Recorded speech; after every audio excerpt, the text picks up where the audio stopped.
ಪ್ರಸ್ತಾಪ ಮಾಡ್ತಾ ಇದ್ದೀನಿ ಅಂತಂದ್ರೆ ವಿರೋಧ ಪಕ್ಷದವರು ಬರೀ ಸುಳ್ಳನ್ನೇ ಹೇಳ್ತಾ ಇದ್ದಾರೆ.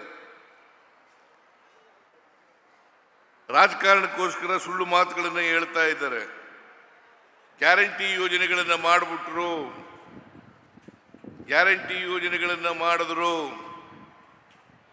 ಅದಕ್ಕೋಸ್ಕರ ಮೂಲಭೂತ ಸೌಕರ್ಯ ಕಾಮಗಾರಿಗಳಿಗೆ ದುಡ್ಡಿಲ್ಲ ಸರ್ಕಾರದಲ್ಲಿ ಅಂತಕ್ಕಂಥ ಮಾತುಗಳನ್ನು ಎಲ್ಲ ಕಡೆ ಹೇಳಲಿಕ್ಕೆ ಬಿಜೆಪಿಯವರು ಜೆಡಿಎಸ್ನವರು ಪ್ರಾರಂಭ ಮಾಡಿದ್ದಾರೆ.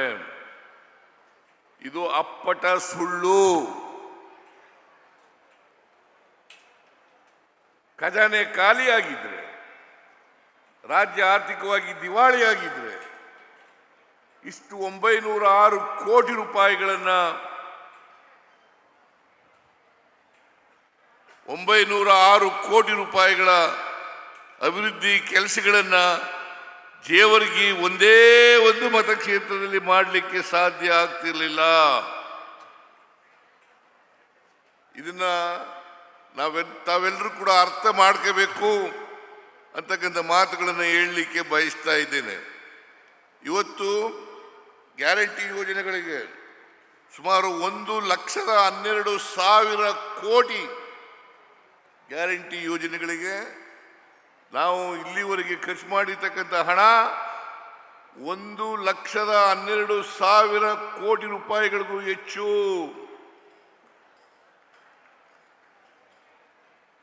ಶಕ್ತಿ ಯೋಜನೆ ಇರ್ಬೋದು, ಗೃಹ ಜ್ಯೋತಿ ಯೋಜನೆ ಇರ್ಬೋದು, ಗೃಹಲಕ್ಷ್ಮಿ ಯೋಜನೆ ಇರ್ಬೋದು, ಅನ್ನಭಾಗ್ಯ ಕಾರ್ಯಕ್ರಮ ಇರ್ಬೋದು, ಯುವ ನಿಧಿ ಕಾರ್ಯಕ್ರಮ ಇರ್ಬೋದು, ಎಲ್ಲ ಕಾರ್ಯಕ್ರಮಗಳನ್ನು ನಾವು ಚುನಾವಣೆ ಪೂರ್ವದಲ್ಲಿ ಇವುಗಳನ್ನು ಘೋಷಣೆ ಮಾಡಿ ನಾವು ಅಧಿಕಾರಕ್ಕೆ ಬಂದರೆ ಎಲ್ಲ ಕಾರ್ಯಕ್ರಮಗಳನ್ನು 1 ವರ್ಷದಲ್ಲಿ ಮಾಡ್ತೇವೆ ಅಂತಕ್ಕಂಥದ್ದನ್ನು ಈ ರಾಜ್ಯದ ಜನತೆಗೆ ಆಶ್ವಾಸನೆಯನ್ನು ಕೊಟ್ಟಿದ್ದು. ಅದರಂತೆ 1 ವರ್ಷದಲ್ಲಿ ಅಂದರೆ 23-24ರಲ್ಲಿ ಎಲ್ಲ ಕಾರ್ಯಕ್ರಮಗಳನ್ನು ಕೂಡ ಜಾರಿ ಕೊಟ್ಟಿದ್ದೇವೆ. ಇಲ್ಲೇ ಹೋದರೆ 1,12,000 ಕೋಟಿ ರೂಪಾಯಿಗಳನ್ನು ಖರ್ಚು ಮಾಡಲಿಕ್ಕೆ ಸಾಧ್ಯ ಆಗ್ತಾ ಇಲ್ಲ. ಇವತ್ತು ನೀವೆಲ್ಲ ಅರ್ಥ ಮಾಡ್ಕೋಬೇಕು, ಯಾವ ಪಕ್ಷ ಅಧಿಕಾರದಲ್ಲಿದ್ದರೆ ಕೊಟ್ಟ ಮಾತಿನಂತೆ ನಡ್ಕೊಳ್ತದೆ, ಯಾವ ಪಕ್ಷ ಕೊಟ್ಟ ಮಾತಿಗೆ ತಪ್ಪುತ್ತದೆ ಅಂತಕ್ಕಂಥದ್ದನ್ನು ಅರ್ಥ ಮಾಡ್ಕೋಬೇಕಾಗ್ತದೆ. ನಾವು ನುಡಿದಂತೆ ನಡೆದಿದ್ದೇವೆ, ಮುಂದೆನೂ ಕೂಡ ಮಾಡ್ತೇವೆ. ಇವತ್ತು ಕಳೆದ ಚುನಾವಣೆಯಲ್ಲಿ 592 ಭರವಸೆಗಳನ್ನು ಕೊಟ್ಟಿದ್ದವು. ಇಲ್ಲಿವರೆಗೆ 2,243 ಭರವಸೆಗಳನ್ನು ಈಡೇರಿಸಿದ್ದೇವೆ. ಉಳಿದ ಅವಧಿನಲ್ಲಿ ಕೂಡ ಭರವಸೆಗಳನ್ನು ಈಡೇರಿಸ್ತೇವೆ ಅಂತಕ್ಕಂಥ ಮಾತುಗಳನ್ನು ಈ ರಾಜ್ಯದ ಜನರಿಗೆ ಕೊಡಲಿಕ್ಕೆ ಬಯಸ್ತಾ ಇದ್ದೇನೆ. ನಾವು 2013ರಿಂದ 2018ವರೆಗೆ ಇದ್ದವು.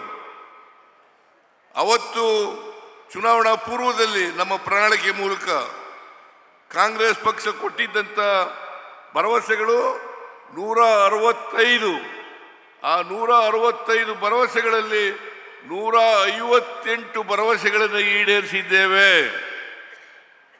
158 ಭರವಸೆಗಳನ್ನು ನಾವು ಪ್ರಣಾಳಿಕೆ ಮೂಲಕ ಕೊಡದೇ ಇದ್ದಂಥ ಭರವಸೆಗಳು ಅವು ಸುಮಾರು 30 ಕಾರ್ಯಕ್ರಮಗಳನ್ನು ಜಾರಿ ಕೊಟ್ಟಿದ್ದೇವೆ. ಅಂದರೆ 188 ಕಾರ್ಯಕ್ರಮಗಳನ್ನು ನಾವು ಜಾರಿ ಕೊಟ್ಟಿದ್ದೇವೆ ಅಂತಕ್ಕಂಥ ಮಾತುಗಳನ್ನು ಹೇಳಲಿಕ್ಕೆ ಬಯಸ್ತಾ ಇದ್ದೇನೆ.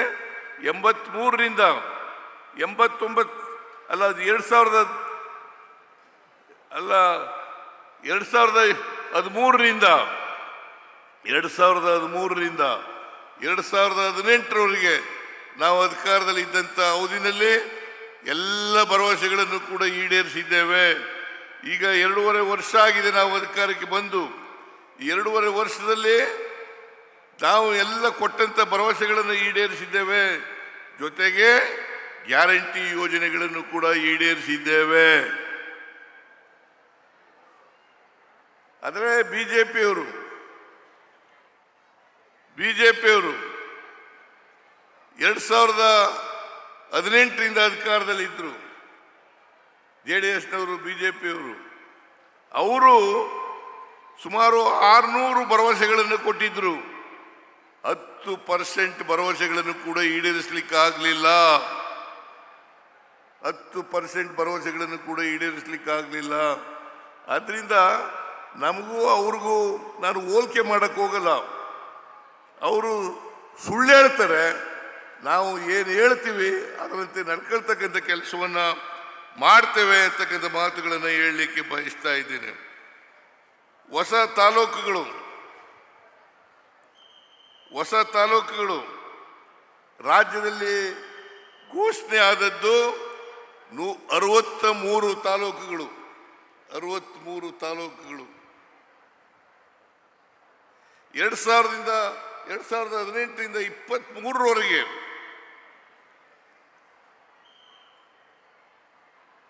ನೂತನ ತಾಲೂಕುಗಳಲ್ಲಿ ಸೌಲಭ್ಯಗಳನ್ನು ಒದಗಿಸಿದ್ದದ್ದು ಅವರು ಬಿಜೆಪಿಯವರು ಅಧಿಕಾರದಲ್ಲಿ ಇದ್ದಂಥ ಅವಧಿ 2018ರಿಂದ 23.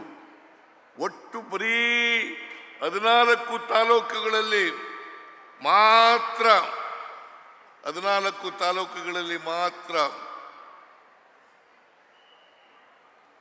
ಅಭಿವೃದ್ಧಿ ಕೆಲಸಗಳನ್ನು ತಗೊಂಡಿದ್ರು. ಬಿಲ್ಡಿಂಗ್ಗಳನ್ನು ಕಟ್ಟತಕ್ಕಂಥ ಕೆಲಸವನ್ನು ಮಾಡಿದ್ರು. ನಾವು 2023ರಲ್ಲಿ ಅಧಿಕಾರಕ್ಕೆ ಬಂದು ಉಳಿದಂಥ ತಾಲೂಕುಗಳು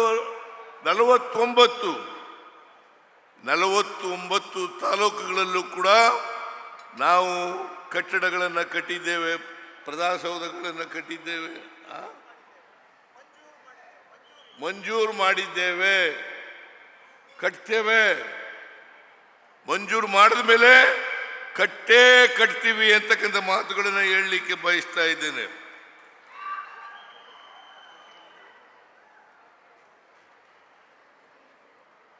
ಕಲ್ಯಾಣ ಕರ್ನಾಟಕದಲ್ಲಿ ಮಂಜೂರಾದಂಥ ಹೊಸ ತಾಲೂಕುಗಳು 19. ಆದರೆ ಬಿಜೆಪಿಯವರ ಕಾಲದಲ್ಲಿ ಮಾಡದಂಥ ಮಂಜೂರಾದಂಥ ಕಟ್ಟಡಗಳು ಬರೀ 2.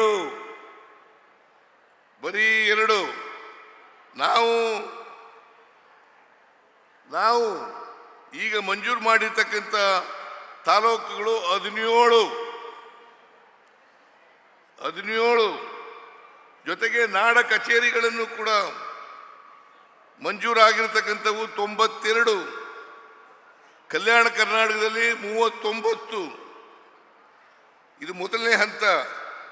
ಎರಡನೇ ಹಂತದಲ್ಲಿ ತಯಾರಾಗಿರ್ತಕ್ಕಂಥವು 53. ಆದರೆ